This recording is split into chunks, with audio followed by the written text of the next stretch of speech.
Introduction. The red light on the wall started to blink. It was September 3, 1939, and the room was very quiet. Outside, the world was about to fall apart. Inside a small room in London, King George VI sat at a desk. In exactly 60 seconds, his voice would travel through the air to millions of people. He had to tell them that their country was at war. Most people would be scared because of the war. The king was scared because of the words. For his whole life, he had a terrible stammer. His tongue would get stuck. His throat would tighten up. Sometimes, he would stand in front of a crowd and nothing would come out at all. He felt like a prisoner inside his own body. He was a king who could not speak. The clock ticked. 50 seconds. 40. He looked at the paper in front of him. He had practiced every line. He had a teacher named Lionel Logue, who told him that he didn't have to be perfect. He just had to be real. He had to believe that his voice deserved to be heard. 10 seconds. The king took a deep breath. He felt his heart thumping against his ribs. The red light turned solid. He leaned toward the microphone. He didn't sound like a man who was afraid. He sounded like a leader. He spoke slowly, with a steady rhythm. He turned his fear into a bridge that connected him to every person listening in their living rooms. That day, he realized that social confidence isn't a gift you are born with. It is a skill you build, one breath at a time. The invisible wall. You might not be a king, and you might not have to declare war on the radio. But you know that feeling in your chest. You know what it is like to stand at the edge of a room and feel like there is an invisible wall between you and everyone else. Maybe you are at a work party. You see a group of people laughing. You want to walk over and say something, but your brain starts asking 100 questions. What if I say something stupid? What if they stop laughing when I get there? What if they just look at me and wait for me to leave? So you stay by the snack table. You check your phone, even though you don't have any new messages. You pretend to be very interested in your drink. You leave the party early, and on the drive home, you replay every small thing you said. You wish you were one of those people who could just talk to anyone. This feeling is like being a social ghost. You are in the room, but you don't feel like you are part of the world. You have great ideas, but they stay locked in your head. You have a kind heart, but people think you are cold or bored because you don't know how to show it. You see people who aren't as smart as you, or as hardworking as you getting promoted because they know how to work the room. It feels unfair. It feels like you missed a secret meeting where everyone else learned the rules of how to be human. The truth about charisma. There is a big lie that most people believe. They think that you are either born with the gift of gab, or you aren't. They think charisma is like having blue eyes or being tall. You either have it in your DNA, or you are out of luck. This is simply not true. Being good at talking to people is exactly like being good at playing the piano or riding a bike. No one is born knowing how to ride a bike. They fall. They wobble. They skin their knees. But then they learn how to balance. Soon, they don't even have to think about it. They just pedal. Social skills work the same way. The reason some people seem so natural is usually because they had more practice. Maybe they grew up in a big, loud family. Maybe they had a job where they had to talk to strangers every day. They have already done their wobbling and falling. If you feel behind, it just means you haven't been given the right map yet. This book is that map. You are going to learn that you don't have to change who you are to be liked. You don't have to become a loud, fake person who tells constant jokes. True confidence is actually very quiet. It is the feeling of being okay in your own skin, no matter who is watching. By the time you finish these pages, the invisible wall will be gone. You will know how to start a conversation with a stranger without feeling like your heart is going to explode. You will know how to keep a conversation going when there is a long silence. Most importantly, you will stop being a social ghost and start being a magnetic connector. People will start to look for you in a room instead of looking past you. The science of the struggle. You might wonder why this is so hard. Why does our brain treat a simple hello like a life or death situation? A long time ago, being part of the group was the only way to stay alive.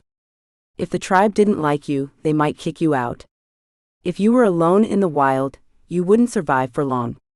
Because of this, our brains developed a very sensitive alarm system. When we feel like people might judge us or reject us, our brain thinks we are in physical danger. It sends a signal to our body to get ready for a fight. That is why your hands get sweaty.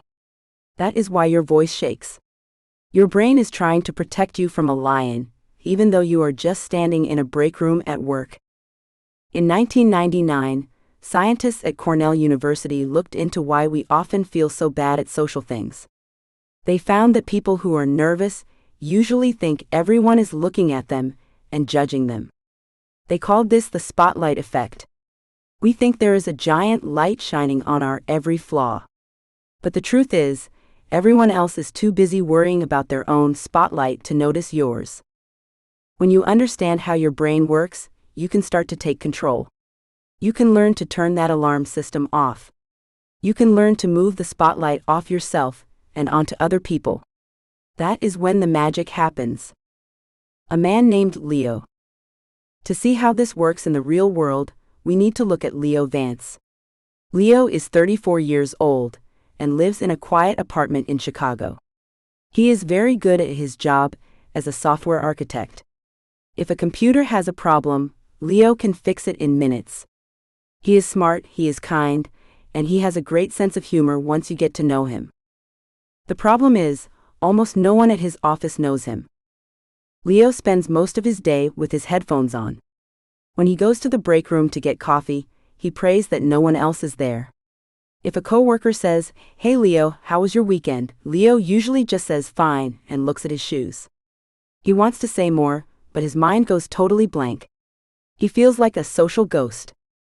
Last week, Leo's boss gave a big promotion to a guy named Mike. Leo knows he is a better coder than Mike. But Mike is the guy who talks to everyone. Mike is the one who leads the meetings and makes everyone feel comfortable. Leo's boss told him, "Leo, you're brilliant, but I need a leader who has executive presence. People need to feel like they know you." Leo went home that night and sat on his couch with his cat, Newton. He felt defeated. He felt like his quietness was a cage he could never escape. He looked at a LinkedIn invite for a big industry gala coming up in a few weeks. Every important person in his field would be there. He typed maybe in the RSVP box, then he deleted it. Then he typed it again. Leo represents so many of us. He is someone with so much to offer, but he is stuck behind a door he doesn't know how to open. Throughout this book, we are going to follow Leo as he tries a different way. He is going to stop trying to be perfect and start trying to be present. We will see him go from the guy hiding in the break room to the man who can walk into that gala with his head held high. Your path to mastery. This journey isn't about memorizing a bunch of pickup lines or acting like a movie star. It is about small, honest steps. We are going to treat social skills like a social gym.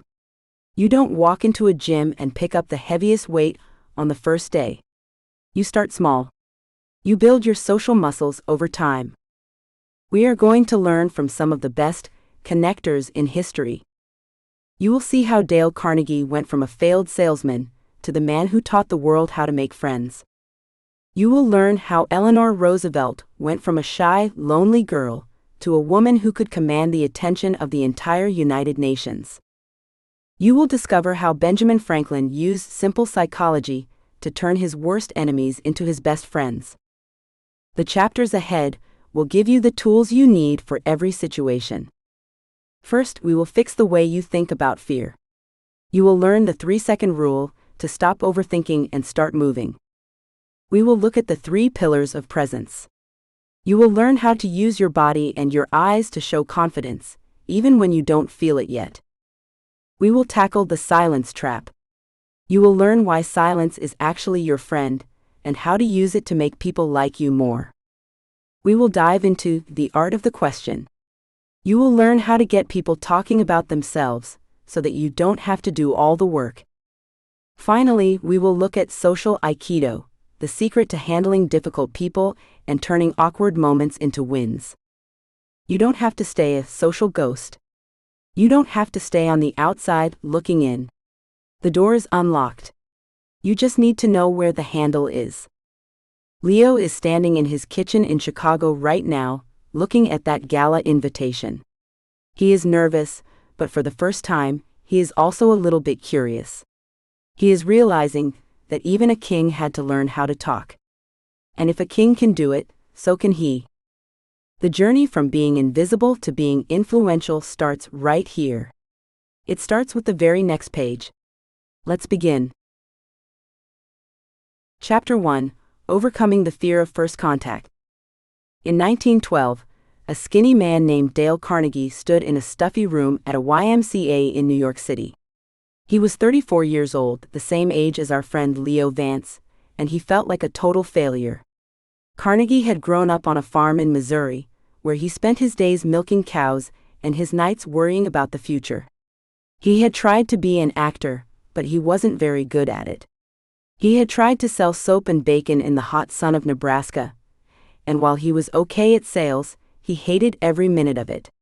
He lived in a tiny, cheap room full of cockroaches, and spent most of his time wondering why life was so hard. He didn't go to the YMCA that night to change the world. He went there because he needed to pay his rent. He had a plan to teach a class on public speaking. At the time, public speaking was seen as a fancy art. People thought you had to have a booming voice and stand like a statue to be good at it. But as Carnegie stood in front of a group of nervous businessmen, he realized something that changed everything.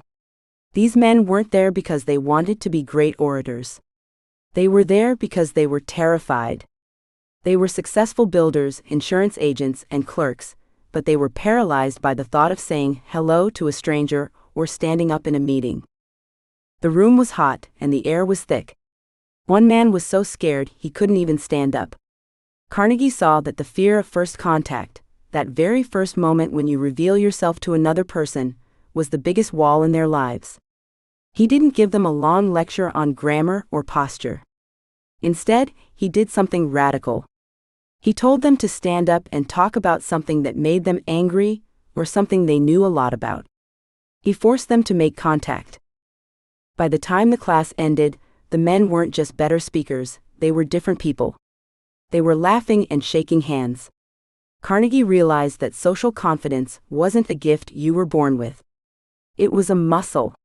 He had spent years feeling like an outsider, thinking that talkers were a different species. He was wrong. The men in that basement proved that if you could get past those first 3 seconds of panic, the rest of the conversation would take care of itself. This was the birth of a new way of thinking. Carnegie had stumbled upon the truth: your fear isn't a sign that you are weak. It is just a sign that your brain is trying to protect you from a danger that no longer exists. The ghost in the break room. Leo Vance sat in his car in the parking lot of Apex Tech Solutions in Chicago. It was a gray Tuesday morning, and he was staring at the glass front doors of the building. To anyone else, those were just doors. To Leo, they felt like the gates to a stadium where he was expected to play a sport he didn't know the rules to. Leo was a junior software architect. He could build complex digital worlds in his sleep. He could track down a bug in 10,000 lines of code. But if a coworker asked him what he did over the weekend, his brain would freeze like an old computer. Leo lived a quiet life. He had a cat named Newton who was a great listener, but Newton didn't require much small talk. Lately, Leo's world had started to feel small. A few weeks ago, he had been passed over for a promotion. His boss, a tall man named Marcus who seemed to glide through the office with ease, told him, "Leo, you're the best coder we have. But the lead role needs presence. You need to be able to talk to the team and the clients. Right now, you're a bit of a social ghost." That phrase, social ghost, stuck in Leo's head.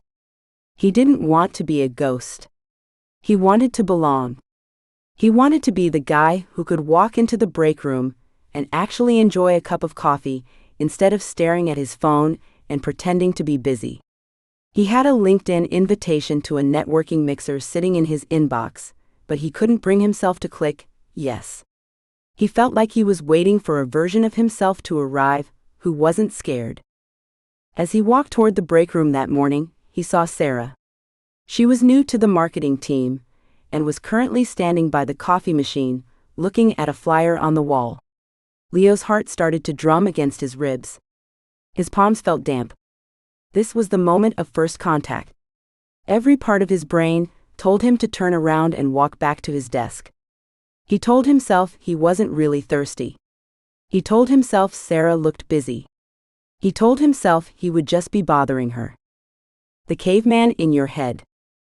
The reason Leo felt like he was about to jump out of an airplane, instead of just buying a coffee, is buried deep in our history. Thousands of years ago, being part of a group was the only way to stay alive. If you were kicked out of the tribe, you were as good as dead. You couldn't hunt a woolly mammoth by yourself, and you couldn't stay awake 24 hours a day to watch for lions. Rejection wasn't just embarrassing, it was a death sentence. Because of this, our brains developed a very sensitive alarm system called the amygdala. This tiny almond-shaped part of your brain is responsible for the fight or flight response. When the caveman version of you saw a tiger, the amygdala would scream, "Run!" Today, we don't see many tigers in the office break room, but the amygdala hasn't caught up to modern life. To your brain, a cold stare from a stranger or an awkward silence feels exactly like a tiger's growl. When Leo looked at Sarah, his amygdala didn't see a friendly coworker. It saw a potential threat to his survival. It flooded his body with adrenaline. It pulled blood away from his stomach and sent it to his legs so he could run away. This is why your voice might shake or your stomach might feel tied in knots when you try to talk to someone new. You aren't being a coward.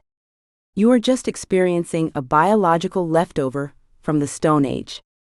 The myth we often believe is that confident people don't feel this fear. We think they walk into a room and feel nothing but calm. That is simply not true. The difference between a social ghost and a magnetic connector isn't the absence of fear. It is how they handle the first 3 seconds of it. If you wait for the fear to go away before you speak, you will be waiting for the rest of your life. The goal isn't to kill the caveman in your head, it's to put him in a car seat and tell him you're the one driving. The science of rejection. A few years ago, a man named Jia Zhang decided to face this caveman head-on. He was a businessman who realized that his fear of being told no was holding him back. He decided to go on a 100 days of rejection quest. He went out and asked for things he knew people would refuse. He asked a stranger to borrow $100. He asked a fast food worker for a burger refill. He even asked a flight attendant if he could give the safety announcement over the intercom. At first, it was agonizing. He felt the same panic Leo felt in the break room. But a funny thing happened. As he got rejected over and over, the fear started to fade. He realized that the world didn't end when someone said no. Even more surprising, he found that people were often much nicer than he expected. In one of his most famous attempts, he went to a donut shop and asked the worker to make him donuts in the shape of the Olympic rings. He expected a laugh and a no. Instead, the worker spent 15 minutes figuring out how to do it and gave them to him for free. Yang's experiment proved that our fear of the first contact is usually much worse than the contact itself. We spend 90% of our energy worrying about the 10% of the interaction that might be awkward. This leads us to the spotlight effect. This is a psychological trick where we think everyone is watching us and judging our every move. In reality, everyone else is too busy worrying about their own spotlight to notice the small smudge on your shirt or the fact that you stuttered over a word. Sarah at the coffee machine wasn't waiting to judge Leo. She was likely wondering if she had a piece of spinach in her teeth from breakfast. The 3-second rule. Standing near the break room door, Leo remembered a concept he had recently read about, the 3-second rule. The rule is simple. When you see someone you want to talk to, you have exactly 3 seconds to move toward them and start speaking. If you wait longer than 3 seconds, your brain will start to create reasons why you shouldn't do it. It will tell you that they look mean, or that you have nothing to say, or that you're going to embarrass yourself. The 3-second rule works because it bypasses the amygdala. It doesn't give the caveman brain enough time to build a wall of fear. It is a physical solution to a mental problem. You don't think, you just move. Leo took a breath. 1. He stepped into the break room. 2. He walked toward the coffee machine. 3. Hey, I'm Leo, he said. His voice sounded a little higher than usual, but he said it. Sarah turned around and smiled. Oh, hi. I'm Sarah. You're on the dev team, right? Yeah, Leo replied. I'm the one who spends all day arguing with computers. Sarah laughed. I'll take a computer over a marketing spreadsheet any day. The conversation lasted only about 30 seconds. They talked about the coffee being too weak, and the weird flyer on the wall. Then Sarah checked her watch, said it was nice to meet him, and walked away. Leo stood there, holding his mug. He hadn't said anything brilliant. He hadn't told a world-class joke. But he also hadn't died. His heart rate started to slow down, and for the first time in months he felt a tiny spark of pride. He had just completed his first rep in the social gym. The social gym. We often think of social skills as something you either have or you don't. We look at people like Dale Carnegie and think they were born with a silver tongue. But Carnegie's life shows us that social confidence is much more like lifting weights than it is like having blue eyes. You don't walk into a gym for the first time and try to bench press 400 pounds. If you did, you would get hurt and never want to go back. You start with the small weights. Leo's 30-second talk with Sarah was a 5-pound weight. It wasn't a heavy lift, but it was enough to make his social muscles slightly stronger. The problem most of us face is that we try to start with the heavy weights. We think we have to be the life of the party, or win over a whole room of people on our first try. When we inevitably feel nervous, we decide that we just aren't social people, and give up. If you want to move from being a social ghost to a magnetic connector, you have to embrace the idea of the social gym. Every hello to a neighbor, every small question to a cashier, and every 3-second move toward a coworker is a repetition. Over time, these small reps build a foundation of social fitness. When you are socially fit, the fear of first contact doesn't go away, but you become strong enough to carry it. Dale Carnegie didn't become a master of people because he was lucky. He became a master because he spent thousands of hours in that hot YMCA basement, watching people struggle and help each other. He saw that the most powerful thing you can do for another person is to simply acknowledge they exist. By saying, "Hey, I'm Leo," Leo wasn't just starting a conversation, he was signaling to Sarah that she was seen and welcome in the office. Dismantling the myth of the natural. There is a big myth that naturals exist, people who have never felt a moment of social doubt. We see them at weddings or business meetings, flowing from person to person like water. We think they are a different kind of human. But if you talk to these people, you will often find they were once exactly like Leo. They were the kids who sat alone at lunch, or the adults who used to practice their order in their heads before the waiter arrived at the table. The truth is that charisma is often just the result of a lot of practice that you didn't see. It is a series of mechanical steps that have become habits. They use the 3-second rule without thinking about it. They have learned that a gaffe or an awkward moment is just a small stumble, not a cliff dive. They have realized that most people are so worried about themselves that they don't have the energy to judge you. Carnegie found that the more he taught, the more he realized that the naturals were often just people who had been forced to talk early in life. Maybe they had a big family where they had to speak up to get food. Or maybe they had a job that required them to meet strangers every day. They weren't born with a social gene. They just had more time in the gym. This is good news for the rest of us. It means that no matter how long you have been a ghost, you can start building your presence today. The first step of the journey. The fear of first contact is the gatekeeper of your social life. Behind that gate are the friendships you haven't made yet, the promotions you haven't earned, and the connections that make life feel rich and meaningful. You don't need a perfect opening line. You don't need to be the funniest person in the room. You just need to be the person who is willing to move before the count of 3. Leo went back to his desk and looked at the LinkedIn invitation for the networking mixer. His stomach still did a little flip, but the feeling was different now. It wasn't just fear, it was a little bit of excitement. He realized that Sarah didn't think he was weird. She didn't think he was a social ghost. She just thought he was Leo, the guy from the dev team who also thought the coffee was bad. He clicked yes on the invitation. He wasn't sure what he would say when he got there, but he knew he had 3 seconds to figure it out. He looked at a picture of Newton the cat on his desk and whispered, "I think I'm starting to get the hang of this, buddy." The journey to confidence doesn't start with a big speech or a grand gesture. It starts in the small moments that no one else sees. It starts when you decide that your desire to connect is bigger than your fear of being seen. It starts when you realize that every person you admire was once standing in a stuffy room, wondering if they had the courage to just say hello. Think about your own life for a second. Is there a person in your office, your neighborhood, or your favorite coffee shop that you've wanted to talk to? What is the tiger your caveman brain is warning you about? The truth is, that person is likely waiting for someone to break the silence. They are stuck in their own spotlight, hoping for a magnetic connector to walk up and make them feel seen. You have the power to be that person. You don't need to be perfect. You just need to be present. What is one conversation you have been avoiding because you are waiting to feel ready? The next time you see that person, don't wait for the feeling.